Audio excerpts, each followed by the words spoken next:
तो फ्रेंड्स, जैसा कि आप सबने थंबनेल में देख ही लिया होगा, इस वीडियो के अंदर हम कंपेयर करने जा रहे हैं दो सबसे बेहतरीन fund in the small cap fund category, Nippon India small cap fund versus quant small cap fund.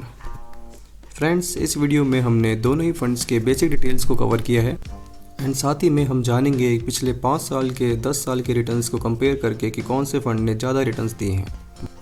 And at the end हम आपको बताएंगे कि आपके लिए कौन सा फंड बेस्ट रहेगा। तो बने रहिए हमारी इस वीडियो में। So hey guys, welcome back to my channel rich फंडे, जहां पर हम आपको रिच बनाने के सारे फंडे क्लियर करते हैं। सो फ्रेंड्स, बिना किसी देरी के आइए चलते हैं अपने स्क्रीन के ऊपर एंड स्टार्ट करते हैं। तो फ्रेंड्स, जैसे कि आप स्क्रीन पर देख सकते हैं, हमारे सामने अब है Nippon India small cap fund direct plan growth and Quant small cap fund direct plan growth. इन दोनों को कंपैरिजन करें तो सबसे पहले कैटेगरी देखें तो दोनों ही इक्विटी स्मॉल कैप में आते हैं। इनके फंड एज के बारे में बात करें तो दोनों को अप्रॉक्सीमेटली 12 ईयर्स हो चुके हैं। फंड साइज़ यानी कि AUM के बारे में बात करें तो निप्पॉन इंडिया का अप्रॉक्सीमेटली 58,000 करोड़ का है, जो कि काफ़ी बड़ा है comparing to the Quant small cap fund of 26,000 crore only. Minimum investment के बारे में बात करें तो SIP करने के लिए आपको Nippon India small cap fund के अंदर मिनिमम 100 रुपीज़ से स्टार्ट करना पड़ेगा। वहीं पे क्वांट स्मॉल कैप फंड के अंदर आपको मिनिमम 1000 रुपीज़ लगाने पड़ेंगे। लमसम इन्वेस्टमेंट के बारे में बात करें तो दोनों ही केस में 5000 ईच आपको मिनिमम लगाने पड़ेंगे। एक्सपेंस रेशियो आप देख सकते हैं, निप्पॉन इंडिया का थोड़ा ज़्यादा है comparing to the Quant small cap fund of 0.68 and Nippon India का 0.73। फ्रेंड्स, अगर एक्सपेंस रेशियो के बारे में बात करें तो ये होता है एक एनुअल मेंटेनेंस चार्ज जो कि म्यूचुअल फंड की कंपनी चार्ज करती है आपसे during the investment. It includes the annual operating cost including the management fees, allocation charges, advertising cost and etcetera of the fund. Exit load के बारे में बात करें तो Nippon India small cap fund and Quant small cap fund दोनों का ही exit load approx 1% का है।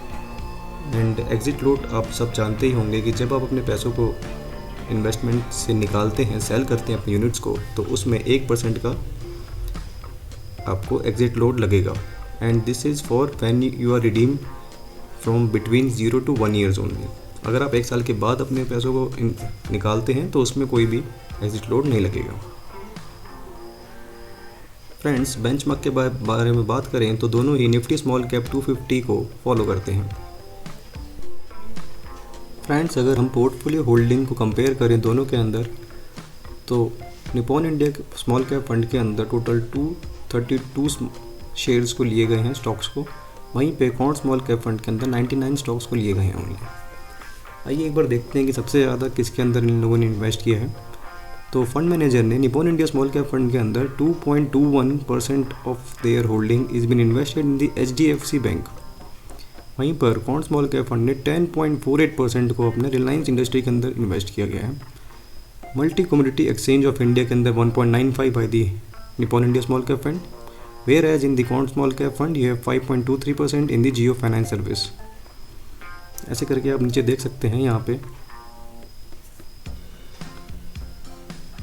एंड अगर हम सेक्टर के बारे में बात करें कि कौन से किस सेक्टर के अंदर कितने इन्वेस्ट किए हैं, तो Nippon India small cap fund ने टोटल 11 सेक्टर्स के अंदर इन्वेस्ट किए हैं। वहीं पे क्वांट स्मॉल कैप फंड ने 12 सेक्टर के अंदर इन्वेस्ट किए हैं। अगर हम टॉप 3 सेक्टर्स के बारे में बात करें तो इंडस्ट्रियल के अंदर सबसे ज़्यादा इन्वेस्ट किया है Nippon India small cap fund के मैनेजर ने अराउंड 24.14%। उसके बाद consumer cycle 14.91 and financial services 14.7। वहीं पे क्वांट स्मॉल कैप फंड के अंदर एनर्जी के अंदर 19.81, then financial service 16.57 and then consumer segment 15.82। Friends, अगर हम अपने सामने इक्विटी के अंदर देखें तो Nippon India small cap fund ने 94.66% इक्विटी के अंदर इन्वेस्ट किए हैं अपने पैसों को। वहीं पे क्वांट स्मॉल कैप फंड ने 91.38% अपने पैसों को इन्वेस्ट किए हैं। बात करें डेप्थ के अंदर तो Nippon India small cap fund ने कुछ भी पैसे डेप्थ के अंदर नहीं लगाए गए हैं। वहीं पे क्वांट स्मॉल कैप फंड के मैनेजर ने 0.48% of the money is been invested in the depth fund.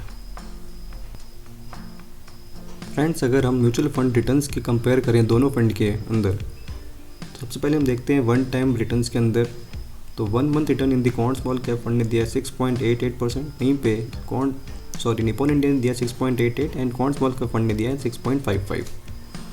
In 3 month returns 12.5 दिया है निपॉन इंडिया ने, वहीं पे क्वांट स्मॉल कैप ने 12.99 एंड 6 मंथ्स के अंदर दोनों ही फंड ने नेगेटिव रिटर्न्स दिए हैं, क्योंकि आप जानते हैं मार्केट काफ़ी नीचे गिर गया था। And in the 1 year returns भी कुछ खास नहीं है दोनों ही फंड के अंदर। 1 ईयर रिटर्न 5.78 है निपॉन इंडिया का and Quant small cap fund का 1.87। दोस्तों आपको याद होगा कि क्वांट स्मॉल कैप फंड कुछ पैसे डेप्थ के अंदर भी लगाते हैं, इसलिए माना जा सकता है कि यहाँ पे थोड़ा सा कम रिटर्न दिया गया है, क्योंकि उस टाइम पे मार्केट ने पिछले 1 साल के अंदर रिटर्न नहीं बना के दिए हैं आपको। वहीं पे 3 रिटर्न्स के बारे में बात करें तो 29.32% दिया है निपॉन इंडिया ने, वहीं पे 30.23% दिया है क्वांट स्मॉल कैप फंड ने। यानी कि 3 ईयर एंड 5 ईयर्स रिटर्न देखें तो क्वांट स्मॉल कैप फंड ने Nippon India small cap fund को बीट किया है। 5 ईयर रिटर्न के बारे में भी देखें तो 50.97 दिया है क्वांट स्मॉल कैप फंड ने एंड अप्रॉक्सीमेटली 9% कम, यानी कि 41.7% ऑफ रिटर्न जो दिया है आपके सामने Nippon India small cap fund ने। फ्रेंड्स अगर डिस्क्रिप्शन के बारे में बात करें क्वांट स्मॉल कैप फंड और Nippon India small cap fund, तो दोनों ही डायरेक्ट प्लान ग्रोथ के अंदर इक्विटी फंड है दोनों की दोनों, and they both fund has a good potential to beat inflation in the long term. ये दोनों के लिए कॉमन चीज़ बताई गई है कि दोनों ही आगे जाके इन्फ्लेशन को बीट करके लॉन्ग टर्म के लिए आपको काफ़ी अच्छा पैसा बना के दे सकती है। तो ये दोनों ही फंड काफ़ी शानदार फंड है, आप इसमें इन्वेस्ट कर सकते हैं। But friends this is only the suggestion, not an advice. Please consult your financial adviser before investing in this fund. Friends अगर SIP रिटर्न्स के बारे में बात की जाए तो Nippon India small cap fund ने 1 मंथ के अंदर 7.5% निकाल के दिया है, वहीं पे क्वांट स्मॉल कैप फंड ने 6.75। 3 ईयर्स एंड 6 मंथ के रिटर्न्स नेगेटिव रहे हैं, 1 ईयर रिटर्न्स भी नेगेटिव रहे हैं। आप स्क्रीन पे देख सकते हैं -8.46, वहीं पे क्वांट स्मॉल कैप फंड का 10.02 and 31% in the 3 year returns and 33% in the Quant small cap fund and 5 returns is 100.63 sorry, and the Quant small cap fund it is 119.17। दोस्तों ये एब्सोल्यूट रिटर्न है, तो ये डिफरेंट होता है as compare to the CAGR return.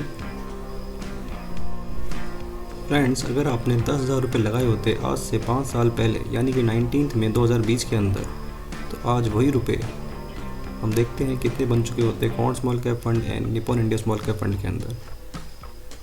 तो अगर आपने 10,000 रुपये लगाए होते हैं Nippon India small cap fund के अंदर, तो वो आज बन चुके होते हैं अप्रॉक्सीमेटली 59,000 रुपीज़। वहीं पे अगर हम बात करें क्वांट स्मॉल कैप फंड के अंदर, अगर आपने लगाए होते 10,000 रुपये आज से 5 साल पहले, तो वो आज बन चुके होते अराउंड 80,000 रुपीज़ 50.97% के रिटर्न के हिसाब से and 41.7% in the Nippon India small cap fund. दोस्तों इसका मतलब ये नहीं है कि आप सारे पैसे अपने क्वांट स्मॉल कैप फंड के अंदर इन्वेस्ट करें।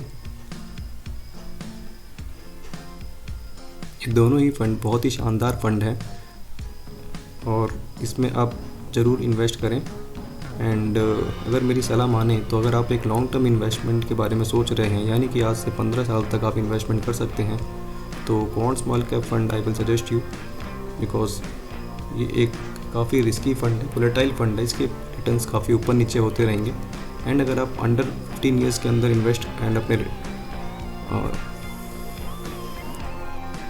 अगर आप अपने पैसे 15 साल से पहले रिडीम करना चाहते हैं, तो आई विल सजेस्ट कि Nippon India small cap fund एक अच्छा निकल के आएगा आपके लिए। ये रिटर्न्स भी देगा एंड थोड़ा वोलेटाइल भी कम है। तो for that who is planning under 15 years can go with the Nippon India small cap fund and one who is planning after 15 years can go with the Quant small cap fund. तो friends ये थी video comparison of the best 2 small cap fund, Nippon India small cap fund and Quant small cap fund. I hope आपको ये video पसंद आई होगी। So don't forget to hit the like button, subscribe my channel and friends comment में ज़रूर बताएं कि आप next video के अंदर कौन से 2 फंड्स के बीच में कंपैरिजन चाहते हैं। Thank you for watching my video.